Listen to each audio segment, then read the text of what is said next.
Oh, very good, very good. Uh, this Plymouth Pilgrims, their church, their world and ours, here's a historical introduction. It came from the Congregational Library in Boston with their kind permission for us to copy it and to use it. We may refer to it later, but essentially what I'd like to do is I would like to try to do 3 chapters at least on a Saturday morning. So this morning we'll take chapters 1 through 3. Next Saturday, chapters 4 through 6. And there's 10 chapters. The following week we'll take 3 chapters, probably skip the one on the education and deal specifically with the one on creeds and covenants. That's one that's very, very important.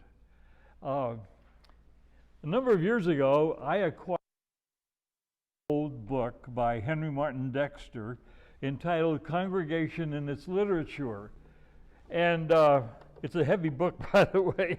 But anyway, maybe the music stand will stay up long enough for me to provide you with some information.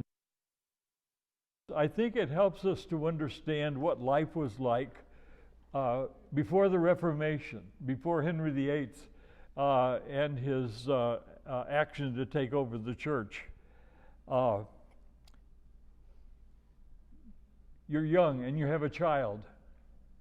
The baby has been pledged to Rome before its birth in at least 2 ways: by a pilgrimage of the mother to a shrine of some sort, and the adoration of a relic in some sort of service, and the accustomed offering being paid because it cost money to have a child.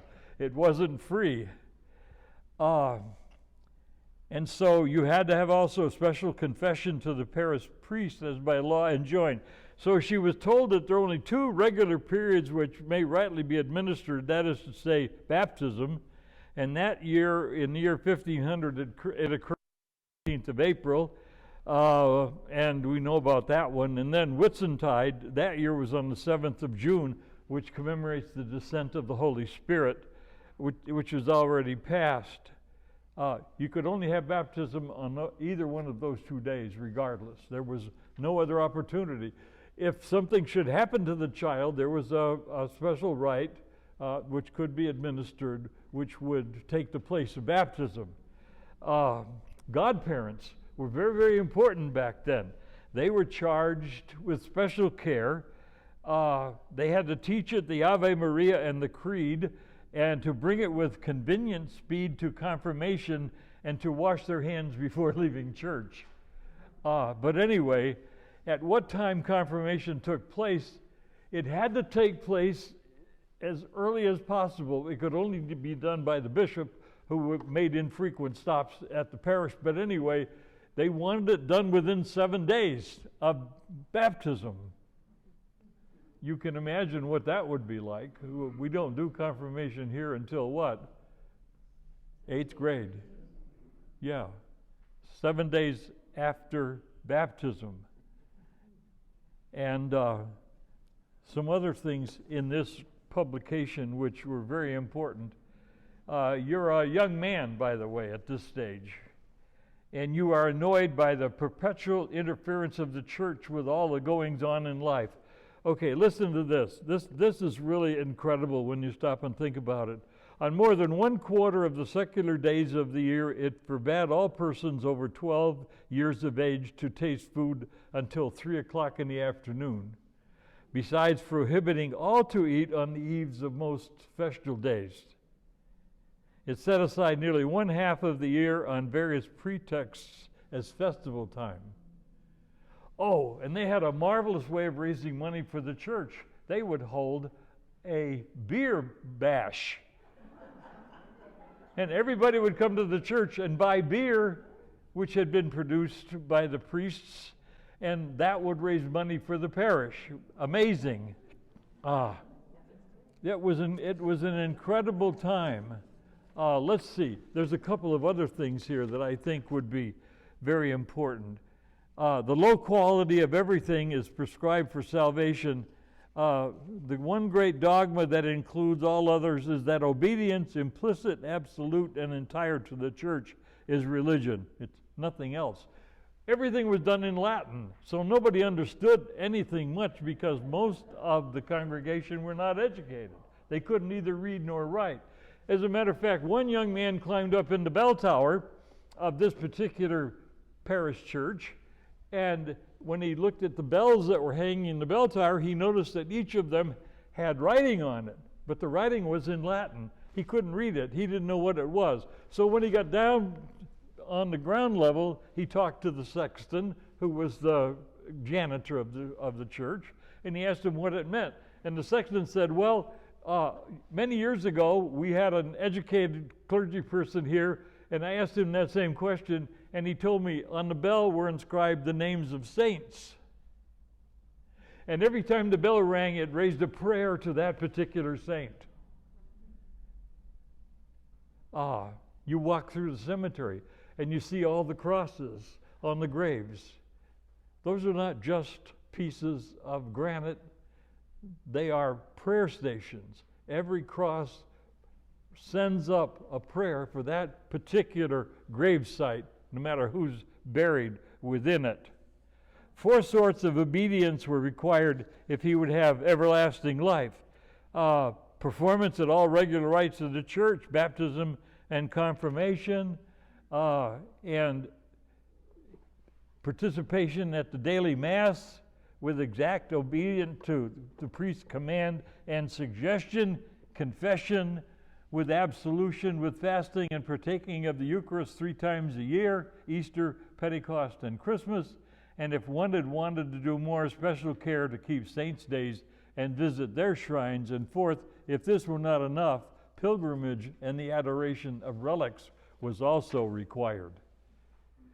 In the third place, this individual would be oppressed with the conviction of the ill moral quality and influence both of the clergy and the church. You have to understand what Henry VIII had to say about this. He was appalled at the morality of the priesthood, and he actually passed a law requiring their removal from the priesthood if they were found to be guilty of gross immorality, which could happen.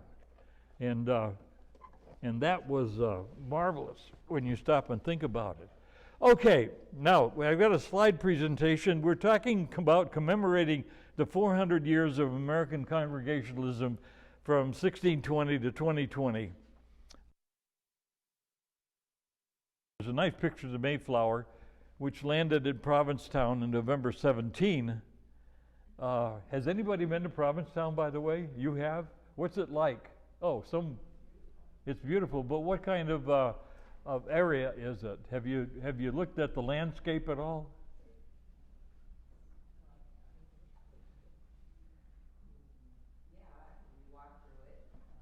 Yeah, it's mainly sand and low scrub. Yeah, there are virtually no trees there. I've been out there a number of times, by the way. I'm from Middleborough, which is about 10 miles from Plymouth. My brother lives in Plymouth, and my wife and I were in Plymouth in the early part of this year. No, 219, I'm sorry, not 220. But anyway, they took the shallop, okay, which was a longboat, off the deck of the Mayflower and assembled it and then went exploring. And they finally found a place to land, and they landed at what is now Plymouth on December 21 of 1620. Now, I like this quotation from George Orwell, okay?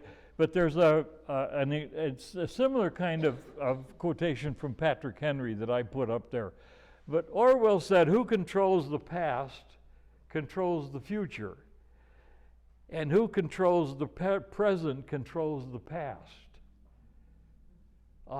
That's very applicable to our social situation, political situation today particularly. But back in Orwell's time, it was very, very important because of truth speak. because of the social development of Great Britain as he outlined it in 1984. But anyway, what do you know of the past?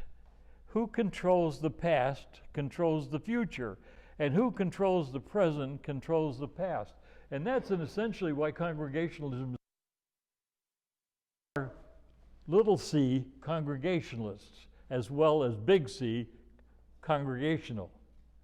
You have to make a distinction between those two C's, which I often become confused about, to be candid.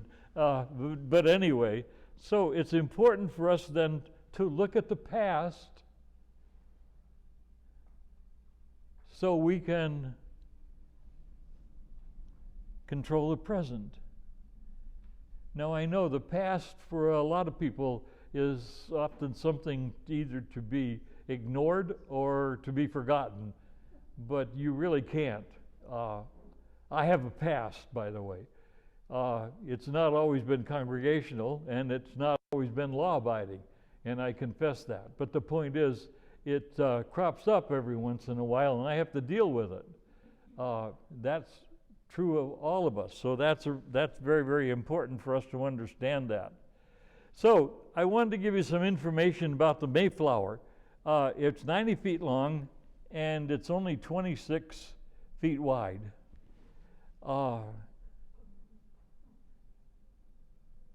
Think about that. You have 40 separatists from Leiden who are on that ship. The rest are made up of either freemen or indentured servants. Plus you have animals and you have farm implements. And so you have everybody crammed into a little hold, especially during rough weather, in which disease is prominent, nutrition is difficult.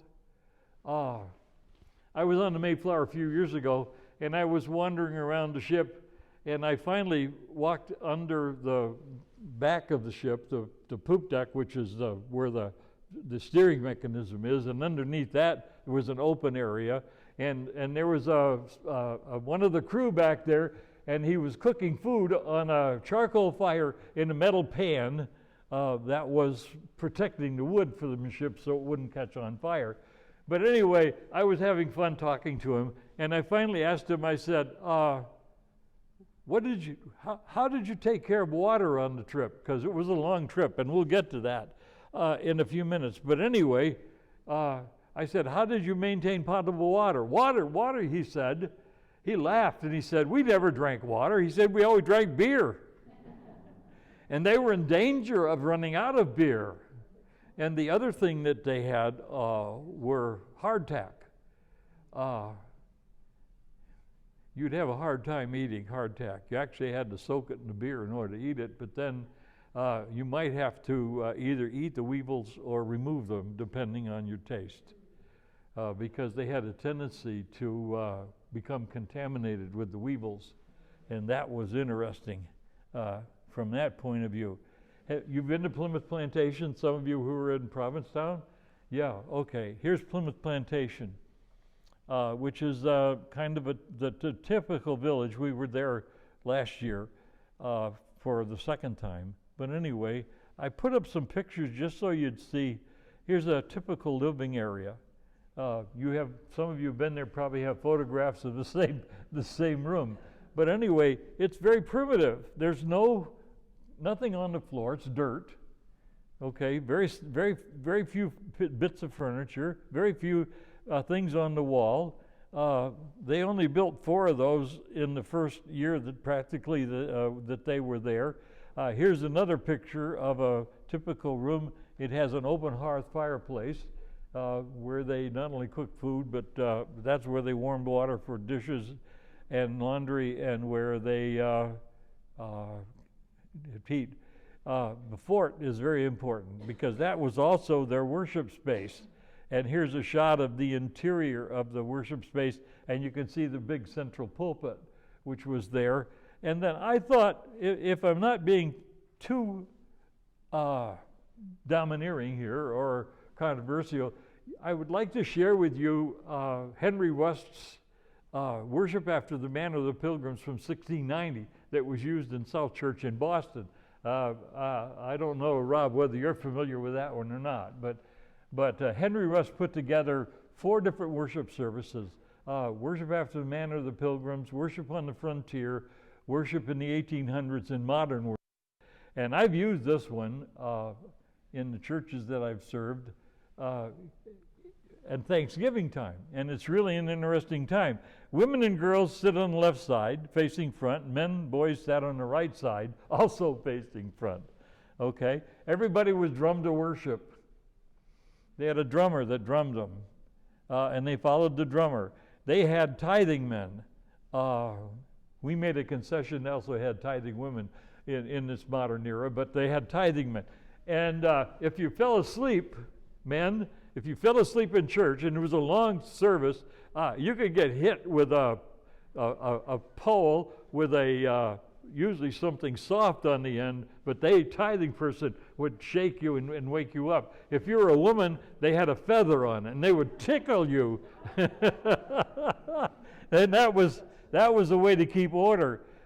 They had a beadle. The beadle took the Bible. The Bible was in a lockbox in the back of the worship space, and the beadle would unlock the box, pick up the Bible, and lead everybody in. And at the close of worship, he would take the Bible and put it back.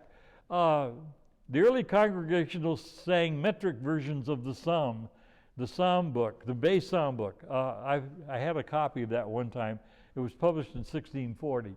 I had to give up all my library when I moved to Port Washington, and that was one of the things that I didn't keep. But anyway, the next item there is really interesting. Organs were not used, Sally, no organs, until the 18th century. So the Pilgrims and the Puritans alike shunned what they called the devil's bagpipes. Interesting. And so because they didn't have any musical instruments, they had a precentor or a deacon or somebody in the church with a voice, and he would get a pitch from the pitch pipe or a tuning fork, and then he would sing a line of the hymn or the psalm, first line of the psalm. He would sing it, and then the people would repeat it after him, and this was how they got through a song. You better be on pitch, by the way, when you do this. I've acted as precentor in worship services, and one time I got off key, and I never found the right pitch. And it can be horrible to listen to. Okay, prayers. The congregation stood for the morning prayer, which lasted about 15 minutes, and you stood with your arms raised over your head. There was no kneeling in the congregation tradition. So you had your arms raised over your head because kneeling was not acceptable because it was an idolatrous Roman practice. And they wanted free prayers and not stinted forms that were more acceptable because the Lord's Prayer was not used. Congregationalists emphasized free prayer of the minister's own composition. There was a Thanksgiving proclamation. The first one was probably in 1623. The reading of the exposition of the Scriptures. There was no dumb reading of the Scriptures. You didn't read a passage of Scripture. What happened here is the minister would read a passage and offer comments, understandings, interpretations, application of it. And so this took time for that to happen. And then the major part of the service was devoted to the sermon with their emphasis on reason and intelligence. The early Congregationalists regarded the sermon as the high point of worship. So the minister had an hourglass on the pulpit. You'd never let Jeff do that. But anyway, an hourglass on the pulpit, okay. Sermons frequently lasted 2 or 3 hours. Nobody was allowed to leave until the worship service was ended. You can see the reason for having tithing men in order to keep order and keep the people awake. After the sermon, the minister sat down and answered any questions the congregation might have regarding the sermon. That's been a fascinating experience for me. And by the way, you will have opportunity to ask me questions. I don't guarantee any answers, but I'll try to do the best I can. I like the questions. Anyway, and then they had the censures. They would call to the failures of individuals, and they had several ways of dealing with the people who were difficult. In the old days, in colonial times, they had the ducking stool, and they had the stocks. And so if a woman was convicted of gossiping, she could be put in the stocks for a period of time. And the offering then was taken up. After all of this, the deacon rose from his place behind the communion table. By the way, in colonial times and pilgrim times, the pulpit was up on a raised platform, as you saw from the previous picture. The table was down on the floor with the congregation, and this was to demonstrate that communion was available to everybody. There was no one excluded, and communion was served by the deacons and the pastor on the floor for everyone, which made a big difference there. Okay, so he would say, "Brethren, there is now time left for contribution. Wherefore, as God has promised you, so freely offer." And the head of each family then would walk forward and place offerings of goods or money on the communion table. The doxology was used, and then the benediction. And this, I've got down there on the bottom, if you can read it, probably not, is the citation as to where this actually came from. Okay. I got a bit of humor here. I thought you'd like this. Anyway, maybe not. But anyway, there's a picture here of them all walking to church. And Thanksgiving Day was approaching, and the family had a postcard from a friend, and on it was a painting of a pilgrim family on the way to church. So Grandma showed the picture to her grandchildren. You can read that up there, of course. And she said, "Well, the pilgrim children like to go to church with their mothers and fathers." "Oh, yeah," said the young grandson. "You got that right. How come the men are carrying guns?" They carried their guns to church. They didn't take them in church. They carried them to church because it was necessary in order to protect from a raid. So how did the separatists become pilgrims? And that's a fascinating story. And we've already covered a little bit of it from the 15th century and Henry Martin Dexter's description of what life was like for a member of the Catholic community then. So here's chapter 1. And this is in your book, by the way, and I'm going to do some of it. But anyway, we're talking about spiritual ancestors, and it's to trace the origins of the Protestant Reformation. Now, one of the people that's in your book that's prominent is Johannes Gutenberg, and you know what he was famous for, right? He invented the printing press.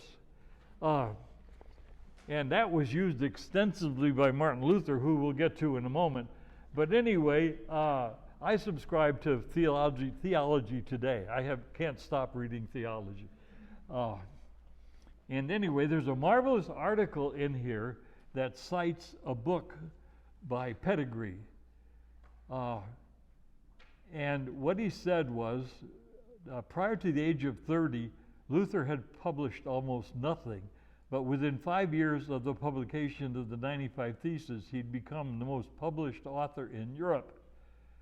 Luther first set foot in Wittenberg, if I may, in 1513. One printing press in operation published less than a dozen works that year. Between 1517 and 1546, Wittenberg publishers turned out at least 2,700 works, which translates into an average of about 90 per year. That amounts to approximately 3 million individual printed documents, including pamphlets, treatises, and multiple editions of Luther's German Bible. Lucas Cranach was an artist, and he drew pictures of. So Luther not only was well recognized, he was the most recognized face in Europe at the time, and the most widely read. And the interesting article here, the title of this is "The Viral Reformer." because Luther is considered by pedigree to be a person who went viral with the publications and the pictures. And people recognized him because when he went from Wittenberg to anywhere, especially to appear there, he had to go in a horse and wagon. There were no other means of transportation. So people would come out and watch him go by, and they would recognize him. And so that's how he came to be the most recognized person. So that's very important. So here's Luther. Has anybody been to Lutherstadt? Wittenberg. Nobody has? Oh, I've been there a couple times. It's fascinating. The church steeple, round with a kind of a dome on the top, has Einfesterberg written on it. And inside, my wife and there were with a group of people that she had developed a tour for back in 2000. Was Sunday, and we went in a worship service in German, but with an English bulletin, so we knew what was going on. And emblazoned upon these replaceable doors were the 95 Theses, the 95 principles that Luther set forth in 1517. And in the back of the sanctuary is Luther's grave. He's buried in that church. And so it was really fascinating. But what was sort of hilarious was I walked into a souvenir shop across the street from the church and looked at all the souvenirs, and I wished I'd bought a pair of socks. You know why? On the bottom of the socks it was printed, "Here I stand."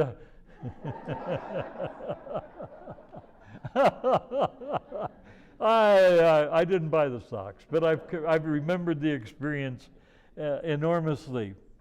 So Luther, in that third paragraph, taught that salvation and consequently eternal life are not earned by good deeds, but are received only as a free gift of God's grace through believers' faith in Jesus Christ as a Redeemer from sin. So he made the Bible accessible, and at the same time, people read the Bible and they realized that what Luther was teaching was correct, and it really led to the Reformation. John Calvin, anybody been in Geneva, Switzerland? Oh, it's a marvelous city. I've been there a couple of times. I've been fortunate. My wife was born in the Netherlands, Helga, and went through World War II and was raised in Germany primarily, but she's still Dutch. But I made 6 trips over to Europe with her in seeing all of Northern and Southern Europe. It's been fascinating. And this one time we were in Switzerland in Geneva, and I had an opportunity to go into St. Pierre's Church, or St. Peter's Church, the church of John Calvin. We Congregationalists, by the way, in our early days were Calvinists. You may not understand that, but we were. He was the principal figure in the development of a system of Christian theology, later called Calvinism, aspects of which included the doctrines of predestination, of the absolute sovereignty of God in the salvation of the human soul from death, eternal damnation, in which doctrines Calvin was influenced by and elaborated upon the Augustinian and other Christian traditions. And the last paragraph says various Congregational, Reformed, and Presbyterian churches will look to Calvin as the chief expositor of the beliefs has spread throughout the world. And we're one of them. We're not really very Calvinistic today, but you look at the history of it. We'll probably talk more about that when we get to the creeds and platforms of Congregationalism. Okay, another very important person to separatists back in England is Henry VIII, because what he did, the Pope refused to annul his marriage to Catherine of Aragon. Oh, he was totally frustrated because he wanted a male heir, and Catherine did not give him one, and neither did many of his 8. If you've seen that television program, The Wives of Henry VIII on PBS rather. Anyway,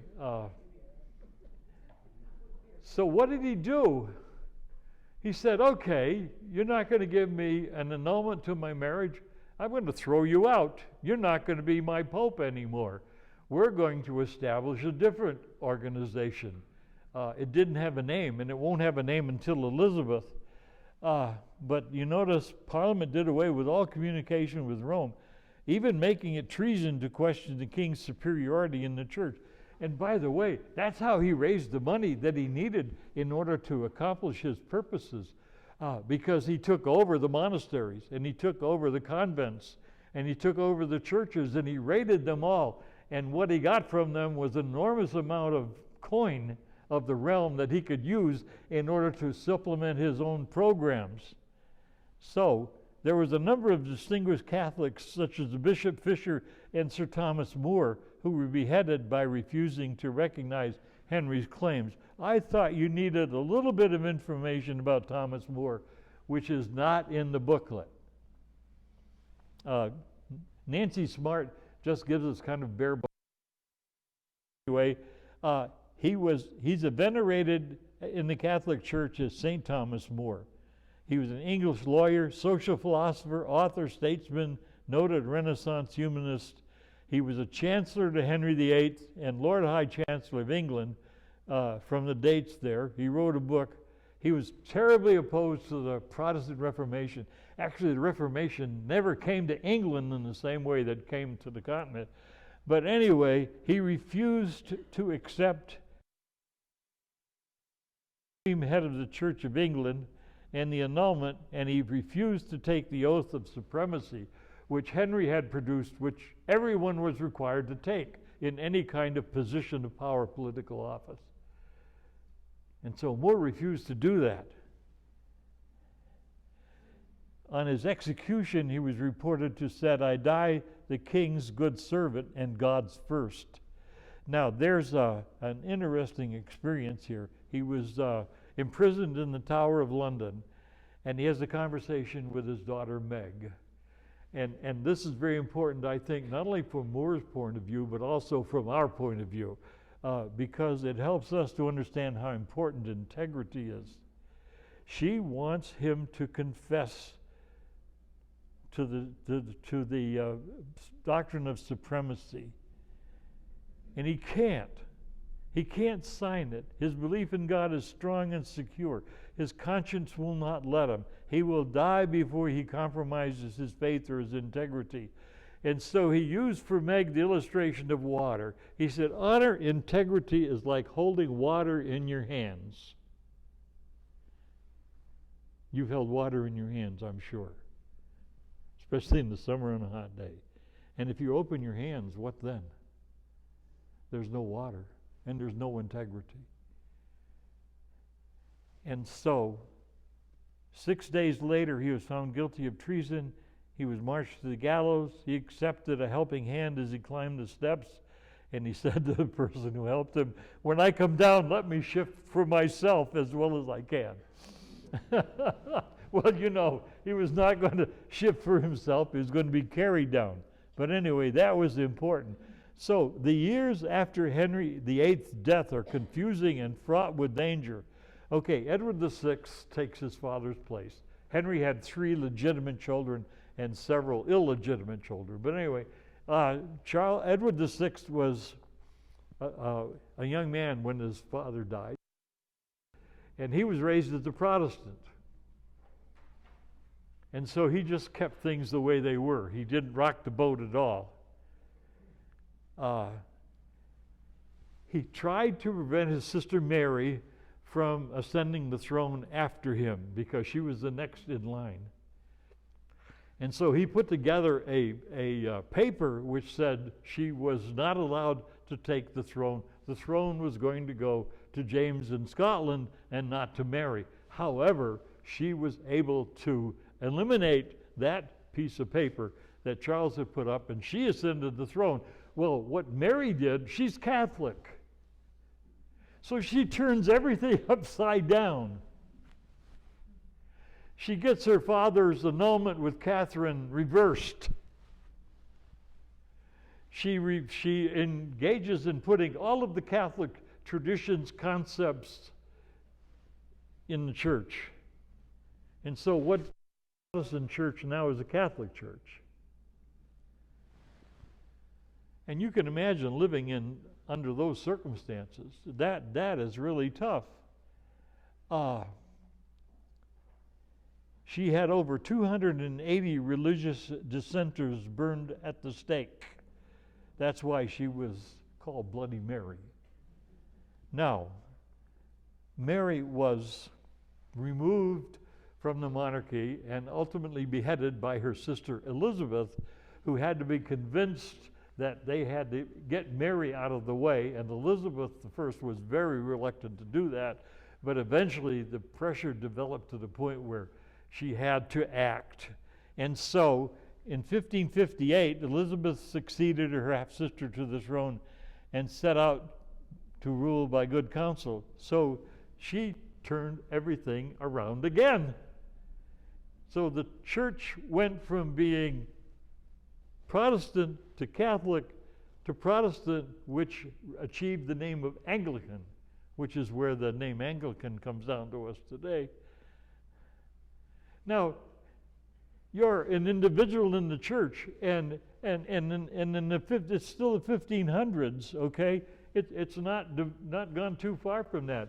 And so you've got all of these rules and regulations that you've been following in the Catholic Church about baptism and communion and marriage and feast days and holidays and work days and festival days and beer days, the whole thing.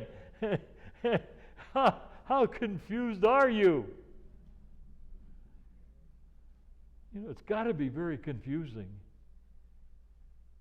And that's why there were people who got a hold of the Bible. Now, earlier, Wycliffe had translated the Latin into English. This was long before Luther.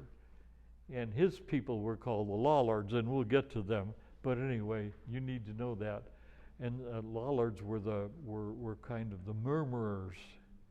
They were like the Waldensians back even before the Reformation, who were a group in the Italian Alps who went around with pieces of biblical scripture in their pockets or sewn into their clothes. And the Waldensians were just almost eliminated totally by the Catholic Church, who opposed them. The Waldensians eventually merged into some of the other Anabaptist groups which were in existence at the time in France. But anyway, the point being that people now had the scriptures in their own language, and they could read it for themselves in England, and what they discovered was something very, very significant and very important. Now, here's a scripture reading from the book. You've got the book, the booklet from Nancy Smart. But I thought, take a look at this. Do not be yoked together with unbelievers. For what do righteousness and wickedness have in common? Or what fellowship can light have with darkness? What harmony is there between Christ and Belial? Or what does a believer have in common with an unbeliever? And that was the idea that developed from 2 Corinthians 6. Come out from among them and be separate, says the Lord. Touch no unclean thing, and I will receive you. And that's what they said. Oh, we're being invited. They had become acquainted with the teachings of Luther, and man is saved by faith and not by works, although at Bible study we've been discussing that extensively. But the point is, that was very important to them. So that's where they found themselves. There's a second one from Ephesians 3. So there's some words to consider. They're in the book. Indulgences, that's what Luther was against. The Reformation was what he started. Theses are what he posted. Protestant was protests against the Catholic Church. Nonconformists, those are the separatists. Those are our pilgrim ancestors. The heresy, well, that's people who are in violation of commonly accepted doctrine. The Lollards were the followers of Wycliffe. Supremacy is what Henry VIII produced, the act of supremacy. You know what persecution is, and I mentioned what Anglican is. That came from Elizabeth. And so then there were some study questions in there. But it's 10:15, and so we should take a break for about 5 minutes or so. Fitz. He's been in prison, in and out of prison. He describes himself from prison in the last sentence. We are a poor congregation whom God hath separated from the Church of England and from the mingled worshipping therein, and said that as God giveth strength, at this day we do serve the Lord every Sabbath day in houses, and on the fourth day come together weekly. Now this is a petition that she presented to Queen Elizabeth to use prayer and exercise discipline on them that do deserve it by the strength and true warmth of the Lord's word. They were maintainers also of canon law. Now, he wrote the True Marks of Christ's Church, which, by the way, if anybody's interested, it's online, which is incredible. You can, if you could wade through the ancient English, you can read it. I was fortunate one summer in school, I took a class in English Lit. We read all of Shakespeare, and I was taught how to read Old English, which has held me in good stead over the years. It's been fascinating. Okay, anyway, he had three things here that he said was very important. The glorious word and evangela are preached freely and purely. The sacraments are administered according to the institution and good word of the Lord Jesus.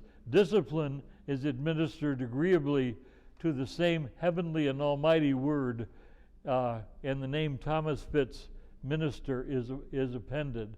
And then there's some more from him that were reprinted in the Zurich Letters, the second series. They set forth the reasons for the separation from the Anglican Church, and he prayed that God may give him strength still to strive in suffering under the cross, that the blessed word of our Lord God may alone rule and have the highest. Another individual who was really the background, how can I put this? He's really the individual who provides us with the reason for being Congregationalists. Robert Brown. He's an interesting person. He went to Norfolk, and he came under the influence of one of his former professors and became a separatist. He tried to form a church, but the church was attacked by the Anglican Church. His church was. So he made his way to Holland, Netherlands. He didn't do too good there. He got into trouble, so he came back to England, and he left the separatist organization and reaffirmed his status in the Anglican Church and was given a small charge. And he died later on in life. He was sort of mentally disturbed as an individual, but he provides the basic principles, a treatise of Reformation without tearing for any, and that, by the way, is also on the web. And then a book which showeth the life and manners of all true Christians, which set out the theory of congregational independency, and was published at Middelburg, that's in the Netherlands, in 1582. Two men were distributing them, and then they were hanged, by the way. Life was very uncertain. Greenwood, Barrow, Johnson, and Penry are four of the individuals. Greenwood and Barrow were in prison together, and they were publishing literature that was being distributed by one of the maidens that they knew. They were in and out of prison, but eventually they were executed. Francis Johnson is an important individual because he becomes the pastor of the church in the Netherlands. And John Penry was a Welshman, and he was also a separatist, and he was also executed for his, I've got some information in there on Penry, executed for his position.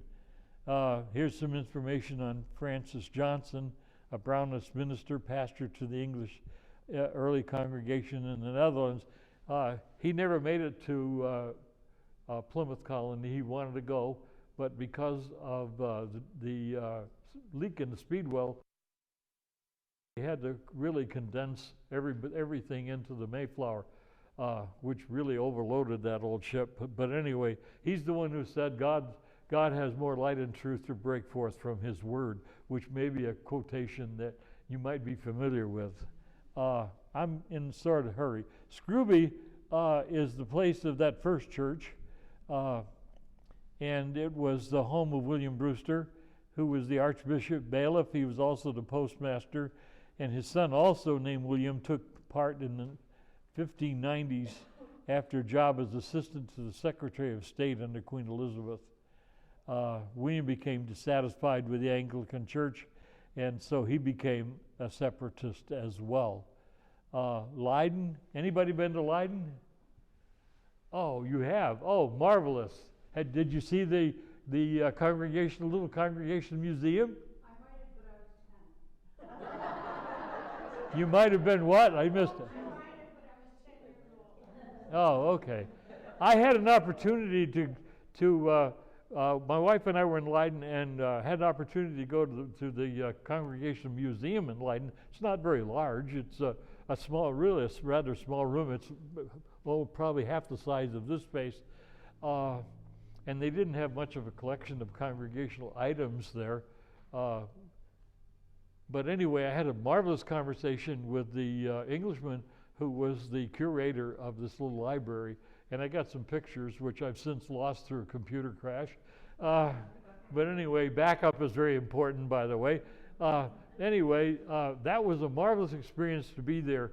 And I wanted to go into St. Peter's Church in Leiden, which was the church of the Pilgrims there, or the Separatists there. But the roof had partially caved in on the church, and they had it surrounded with fencing, and they would not let anybody in. So I was really disappointed in that. So Leiden was really very important. And you can catch that in the book, by the way, to a great deal of it. Well, here are the scripture readings from that section, and there's some words to consider: separatist, Puritan, Brownist, ecclesial, high commission, and martyr, which are not too difficult, and some study questions from that one. And then the voyage and the compact. In September of 1617, there was a man named Cushman who had spent much of his time in England working on preparations for the voyage. And so he, along with John Carver, became an agent of the Leiden Holland congregation for doing business in England. And so with Elder William Brewster in hiding, being searched for by men of James VI, and one for Brewster's distribution of religious tracts, criticizing the king and his bishops, the separatists looked to John Carver and Robert Cushman, and so they carried on negotiations with 70 merchants in England, which put up the money to allow the separatists to hire both the Speedwell and the Mayflower and to make it to the New World. By the way, do we get there with this one? Yeah, Mayflower Compact. There it is. It was signed by all of the men on the ship. What's interesting is about the Mayflower Compact is when they arrived, they were way out of place where they were supposed to have been. They were supposed to have been about the Hudson River. There were storms, and Captain Jones took advantage of the situation and stopped, first of all, in what we call Provincetown. They didn't like it there, so as I said, they put the shallop together and they did some exploration of the coast and wound up in what's now Plymouth. And before they got off the Mayflower in Plymouth, they all signed the Mayflower Compact. What's fascinating about this Mayflower Compact is it was designated to cover only the first location around the Hudson River in what we now know as New York State. It became illegal as a document when they arrived at Plymouth, and so they had to do something different. So there was a member on the ship by the name of Pierce, and what he did was he sailed with the Mayflower back in April of 1621, which only took him like 30 days instead of 3 months. But anyway, he made arrangements with the company that they had developed in order to get a new charter. Now, that didn't displace the Mayflower Compact, but it superseded it. And so both of their compacts were in charge, what am I trying to say? They were both in power at the same time, which is really fascinating when you stop and think about it. So this is something which developed the political concept of the Puritans in Plymouth. It didn't have anything to do with the spiritual or the religious or the social. It had to do with the political. And it's the first written, signed agreement of political cooperation in the world. And that's very important for us to understand. And it also, in a sense, becomes the basis for the Adams brothers in their attempt to develop the Declaration of Independence and the Constitution, because a lot of that information came from our separatists' ancestors. And that's vital to our understanding. Nobody knows what happened to the original Mayflower Compact. It created laws for Mayflower pilgrims and non-pilgrims alike, as I mentioned, for the good of the new colony. It established the colonists remain loyal subjects to King James. The colonists would create and enact laws, ordinance, acts, constitutions, and offices for the good of the colony and abide by those laws. And the colonists would create one society and work together to further it, and they would live in accordance with the Christian faith. And so that was all the results of it, and nobody knows what happened to the original. The winter was a hard one. So here's a picture of them landing on Plymouth Rock. By the way, Plymouth Rock originally was about 15 feet long and 3 feet wide. It got chipped off year by year until now it's basically what we saw in one of the original slides that was up there. Not one of the, after all of the dangers and hardships, when the Mayflower sailed back, no one turned back. Churchmen or adventurer, they all had work to do. And it's fascinating because they were to establish a communal society. We'll get a chance to look at that. The first piece of Plymouth Rock in a collection at the Smithsonian is 4 inches by 2 inches. It was chipped from the rock in 1830 by a descendant of Governor William Bradford. Lewis Bradford marked the piece with a label that reads, "Broken from the Mother Rock by Mr. Lewis Bradford on Tuesday, 28th of December, 1850, 4:30 o'clock p.m. This piece of rock found its way into the hands of Gustavus Vasa Fox, a New England antiquarian, and it was donated to the Smithsonian by the Fox family, and the last line doesn't get on the slide. Sorry about that. Anyway, I thought that was really, really interesting. Oh, by the way, let's see. Where did I go? I need to get back to that one because, oh, there it is. Because there's something there. Company in Plymouth died the first winter. They were buried in unmarked graves, and the graves were stamped on and bitted down, and they were then planted over because they didn't want the Native Americans, I can't call them Indians, they're Native Americans, to realize how small the company was. The fort I showed you from the backside, I didn't show you from the top. I have a picture of the fort, by the way, on top, and there are 6 cannons up there that they might have used in dealing with the Wampanoag Indians in Massasoit, because he did rebel eventually and went to war with Plymouth Colony. But anyway, that's something else. So John Carver was the first elected governor. He died. William Bradford succeeded him and was governor for over 30 years. And I mentioned Pastor Robinson there. And there's the scripture readings and the study questions. And my disclaimer about some of this material. But anyway, Bradford had a lot to say about the communal living experience. That's the way things were going to be done. It was communal living. But what happened was there were some lazy people, and they wouldn't work. And they were getting as much benefit as everybody else. And he finally realized that. So in 1623, he assigned every family a plot of land and told them they had to grow their own corn. And if they didn't grow their own corn, they didn't get any. So that was important. Pastor Robinson's influence shows up all of the time on the separatists. There's a good question there. If you had signed up for the Mayflower Journey, would you have come knowing the terms of the merchant's agreement? They had 7 years to develop the fulfillment of the contract, and they made it, by the way. They sent dried fish and corn and other things back to England in order to meet the demands of the 70 merchant who had signed the agreement in order to rent the Mayflower to allow them to get to what is now Plymouth. So they finished fulfilling the contract, and the land then became their own. It didn't belong to anybody else, and that was very important for them because it gave them stability and strength and the cooperation to begin to develop.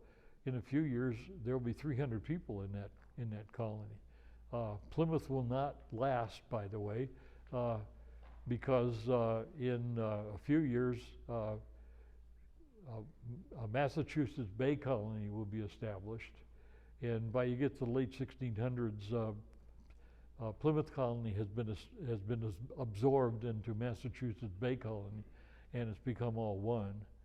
But what's very fortunate, as we will learn, is the Pilgrims had a great influence on the Massachusetts Bay Colony, and so it became separatist eventually too. Although some of our modern historians like to talk about Puritan separatists and Puritans, as the Puritan separatists were not called separatists. They had to be Puritan separatists, and I had fun with that. I'm not sure that I totally agreed with that because the Pilgrims separated. They wanted to purify the church, but the church was unpurifiable, if I might put it that way, and so they separated from it. Now the Puritans remained in England, and we'll see more of that in succeeding chapters, and they tried to purify the church, but there was no way to do that, and so they eventually immigrated, about 300 of them, to what is now Boston. And I have to laugh at that because they were all provided with plots in Boston. But if you've ever been in Boston, Boston's not laid out in any kind of order at all.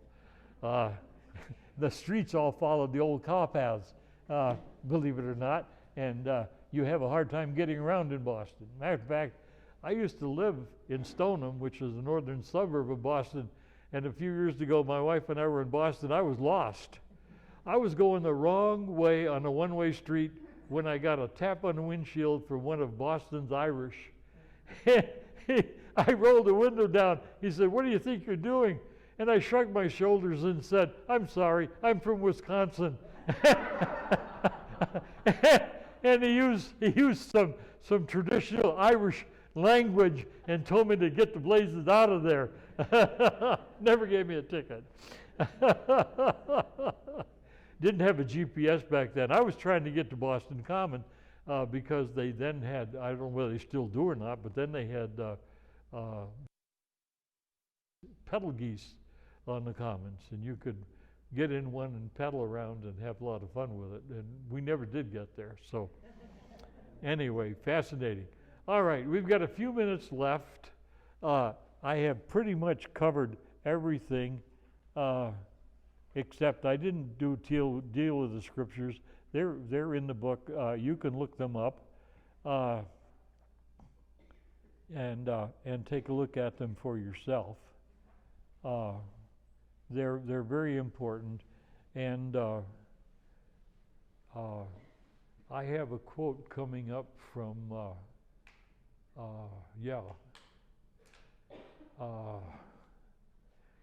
name's gone. How about that?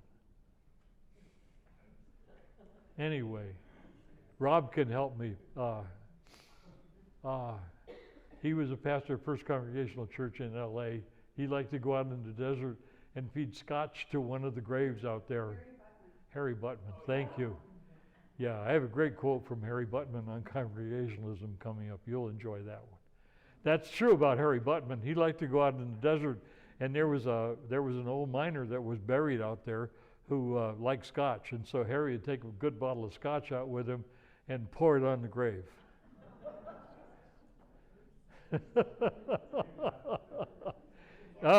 He didn't think that was a waste of good scotch. Anyway, so that really completes pretty much what I had to present to you this morning. And we'll just go back up Les, if we want to the homework top. between now and next week, would you recommend, if we want homework between now and next week, would you recommend we read the first 3 chapters, of which you've covered most, but just... Yeah, if you want to read the first 3 chapters, next week we'll cover chapters 3 through 6. Okay. So you might want to take a look at that. June asked if we would close with a prayer, and I said we should. Yeah, Rob. Are you taking questions? Pardon? Are you taking questions? Yeah, now it's time for questions. Yeah, yeah. Can you say a little more maybe about the role that John Robinson played and didn't play for the Plymouth colony? Because they went through a time, at least I recall from my reading, an extended time where, for instance, they did not take communion because they did not have an ordained pastor present. But then Robinson came, but then Robinson left. Can you fill in a few of those gaps? Robinson never made it to Plymouth. So, Brewster, Bradford was the governor, Brewster was the elder teacher, and John Smith, that's in the next section anyway, John Smith is the head of the militia. And by the way, my brother last year took us to Duxbury, and I have pictures of that for you. Duxbury has the oldest separatist cemetery, and even out, it's even earlier than Burial Hill in Plymouth. And John Alden and his wife are buried there, along with a large grave for Smith, which is surrounded by 4 cannons. It's an amazing place. Miles Standish, I should say. Patricia Mullins. And that's a marvelous story in itself. You remember, you probably heard the phrase, John Smith went to Patricia Mullins to ask her to marry Miles Standish, and she said, "Speak for yourself, John." That's a legend, a myth. It probably never happened, but you probably heard it. So anyway, Robinson was the pastor of the church in Scrooby in England, and he went with the separatists to Amsterdam. And Amsterdam didn't prove to be felicitous a place for the separatists because there wasn't places to live there. And even though Holland, the Netherlands, was very accepting and very generous in their acceptance of all kinds of people, and people don't know that too much about the Netherlands, but they're a very open society in accepting a lot of people. My wife and I have talked about that quite a bit. So anyway, the separatists just asked the government if they could move to Leiden, and so John Robinson went with them to Leiden. There's not a lot about him. He was their pastor in Leiden, and he went with them to England to go to the New World on the Speedwell. But the Speedwell, after they had been out to sea for a little while, sprang a big leak, and so they had to turn around and come back. And that's when the Speedwell, it was determined, could never make the voyage to the New World. It just wouldn't survive. It'd sink before it got there. And so Robinson remained on the dock, and he encouraged them to keep their faith and their relationship with God. And that's when he made that famous expression, God has more truth than light to break forth from his word. But he died in England without ever making it to Plymouth. So Yeah. who and how solved the colonists' problem of not having a clergy person? They didn't have for a long time. Yeah, I think for a couple Yeah, yeah. So they solved it themselves by the application. That's like I say, Bradford's the governor. Carver died the first winter, so Bradford became governor for 28 years. And so Bradford's the governor, and yeah, help me out here. Miles Standish was head of the militia, and who did I say was? Pardon? Did you say John Smith? No. Mullins? Pardon? Mullins? You said Priscilla Mullins? No, I was talking about who was the elder and teacher. What? William Brewster. And by the way, I have a connection there through my grandmother, who was a Hafford and came from Lakeville, Massachusetts. According to my Uncle Gerald, who's long since gone to meet the Lord, I was visiting with him in Colton, California a number of years ago, and he looked at me and said, you know, he said, our ancient English ancestor was an indentured servant to William Brewster and came over in 1623 on a different voyage. I'm not a Mayflower descendant, so fascinating. Okay, questions other than John Robinson? Yes, Allie. You may have said this, but at what point did the Purists and so forth become the Pilgrims? The name. Yeah, okay. The Pilgrims became separatists through the influence of Robert Brown and the development of the congregation at Scrooby with William Brewster and William Bradford in that group. Brown had written extensively. Okay, Fitz also, and Barrow and Greenwood had also written documents which had influenced the people to separate from the Church of England. And so that happens in the late 1500s, about 1558, I think it is, or somewhere in there. Yeah. Sally, are you asking about the distinction between Puritans and Pilgrims? Oh, the difference? Oh, one's separated from the Church of England entirely. The separatists, the Pilgrims. The Puritans wanted to purify the church from within, and so they stayed. They had a chance when Oliver Cromwell took over for a while, and they thought they might have had an opportunity when Elizabeth took over, but Elizabeth wasn't interested in doing anything because besides she had bishops, 3 bishops, I think, during her monarchy. Only one of them was sympathetic to the Puritan cause. The rest of them were not. And so the Puritans were persecuted almost as badly as the separatists were. And so that's why Winthrop and that 200 band of Puritans left England and formed Massachusetts Bay Colony. Yeah. Somebody else, oh. No, I just was fascinated with William Bradford. I always have been.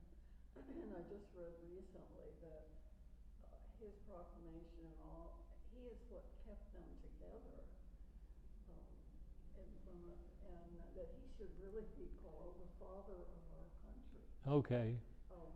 Yeah. It was a really interesting article, but when you read what he wrote, it's just wonderful. I mean, he really kept them going. Oh yeah. Have you read his? I think they would have just finally dispersed. Yeah, he wrote a marvelous book which was lost for time and then was recovered on Plymouth Plantation, which has pretty much the history. A couple of hands in the back there. I just want to know whether you saw on the news recently that Plymouth Rock was vandalized? It was vandalized, the rock. Wait a minute. I need to get up anyway. But anyway, I sit too long on my legs get stiff. I have a bad back. But anyway, I didn't catch exactly what you said. The rock, Plymouth Rock was vandalized. Oh yes, I was going to mention that, but then I didn't because my wife and I talked about that. I saw pictures of it, and I've been there. I have a picture of me standing beside the pavilion of the rock from 1954, I think, or 55. I'm there with. I was in the Navy. I'm a Korean vet, and I was in the Navy, and I was on leave with Charlie Smith, and I brought him home with me, and he stayed with us for a couple nights, and we went to Plymouth. Yeah. And I'm assuming you may have seen the monumental documentary on the founding. Kirk Cameron, it's a documentary on the Mayflower. It's very interesting. It's a lot about what you're talking about, really. Oh yeah. Watch the movie. Yeah. Tom? Yeah, I've done some family research, and according to my research, the first Congregational church formed in the United States, what became the United States, was in Salem. Yes. Well, And the second was in Dorchester, what became Dorchester, Massachusetts. yes. Pat Bailey and I share ancestors who came over on the Mary and John Yeah. and formed the second Congregational church in America. But so if that was the first in Salem, which was 1629, why wasn't it the ones that came over in 1620? Ah. Why was not the Okay. Congregational church formed there? All right. Plymouth Colony is the first Congregational church because all of those settlers there, the Pilgrims, were already church members when they came. So they didn't need to start a church because they were already a church. They were already a congregation. Okay. So Salem was the first congregation only because the people there were not members of a congregation, and so they formed a congregation with their own covenant, and we'll talk about that because that's very important because Salem has that simple covenant which is in the book, but what Nancy doesn't tell you is in a few years later they had some problems and they have the expanded covenant, which is fascinating. So they're the first church organized because Plymouth was when the Pilgrims came, they were already organized. Right. And so was the people on the Mary and John. They were formed in Plymouth, England before they came over. I'm sorry, I didn't get. The people who came over on the Mary and John, the ship, Yeah. in 1630, they landed in what became Dorchester, Massachusetts. Yeah. They were formed in Plymouth, England. So their congregation was formed before they came over. Okay. Yeah. So I mean, but they in the readings that I have about my family that was on that ship was that that was considered the second Congregational church Yeah. in America. Okay. Yeah. Yeah, I'm not familiar with that history. I'm sorry to say. Yeah. Okay. More questions? Thank you, Les. Thank you, Les. Oh, you're welcome.